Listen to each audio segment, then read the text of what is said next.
Assalamualaikum warahmatullahi wabarakatuh. Saya Aulia Rahma Azhara, NPM 1066, sebagai moderator akan memandu jalannya presentasi berbicara tentang berbicara fonetik. Pemaparan materi sendiri akan disampaikan oleh teman-teman saya. Yang pertama ada Nabila Ardania, NPM 1054, kemudian ada Lulu Safatuniswa, NPM 1062, kemudian ada Nurisha Arfingi, NPM 1064, dan ada Septi Febriani, NPM 1070, dan yang terakhir ada Femas Ahmad Fafian, NPM 1076. Nah teman-teman, pertama kita bakal bahas tentang pengertian fonetik. Jadi apa sih fonetik itu? Nah, fonetik itu adalah ilmu yang menyelidiki dan menganalisa tentang pengucapan bunyi dalam berbicara. Jadi di setiap daerah itu pengucapan bunyinya pasti berbeda. Nah, selain itu, fonetik ini juga mengkaji bunyi bahasa tanpa melihat bunyi itu mengubah makna atau tidak. Fonetik dibedakan menjadi 3 cabang, yaitu fonetik artikulatoris, fonetik akuistik, dan fonetik auditoris. Untuk yang pertama yaitu fonetik artikulatoris. Fonetik artikulatoris mempelajari tentang alat-alat ucap dan gerakan yang dapat diamati atau kita rasakan, tanpa peralatan atau pengetahuan khusus. Dan yang kedua yaitu fonetik akuistik. Fonetik akuistik mempelajari bunyi bahasa sebagai gelombang, bunyi, dan yang terakhir yaitu fonetik auditoris. Fonetik auditoris menyelidiki bunyi bahasa sebagai suatu yang diterima oleh pendengaran kita.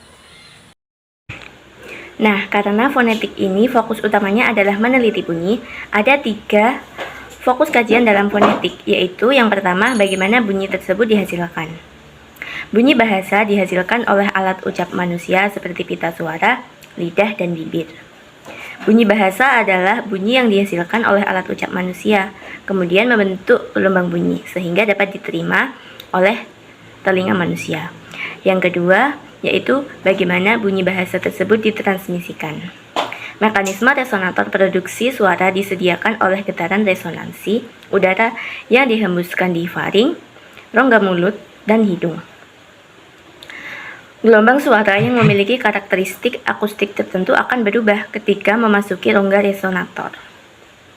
Sebagai hasil dari transformasi ini, kita menghasilkan dan mendengar suara-suara tertentu. Yang ketiga yaitu bagaimana bunyi tersebut dimaknai.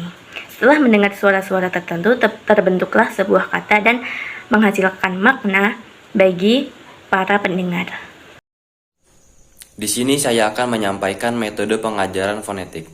Metode pengajaran fonetik adalah metode yang mempelajari tentang ear training dan speaker training, yaitu bagaimana cara kita menyampaikan pelajaran bahasa asing melalui latihan-latihan dengan cara mendengarkan, kemudian diikuti dengan latihan mengucapkan kata-kata dan kalimat yang disusul dengan kegiatan latihan membaca. Kelebihan-kelebihan fonetik itu ada 2. Yang pertama yaitu metode ini mengajarkan bagaimana kemampuan siswa untuk membaca dengan lancar dan fasih, sekaligus melatih mereka untuk berdialog serta menulis.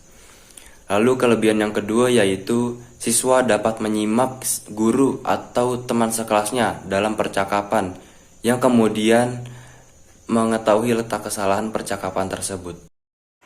Adapun kekurangan metode fonetik. Pertama, metode ini memerlukan kesungguhan dan keahlian dari pihak guru di samping perencanaan waktu yang matang. Kedua, pada tingkat pemula, metode ini masih sulit diterapkan, terutama bagi anak yang belum memiliki bekal bahasa asing yang memadai. Sebab itu, guru harus mengajar secara komunikatif. Ketiga, kalau seri-seri pelajaran tidak disusun sedemikian rupa, maka pelajaran dan penguasaan materi bagi siswa menjadi mengambang. Oleh sebab itu, pengaturan waktu dan materi hendaknya diatur sedemikian rupa sehingga keduanya dapat dikuasai. Jadi yang dapat disimpulkan dari presentasi adalah fonetik adalah ilmu yang menganalisa dan menyelidiki tentang pengucapan bunyi dalam berbicara.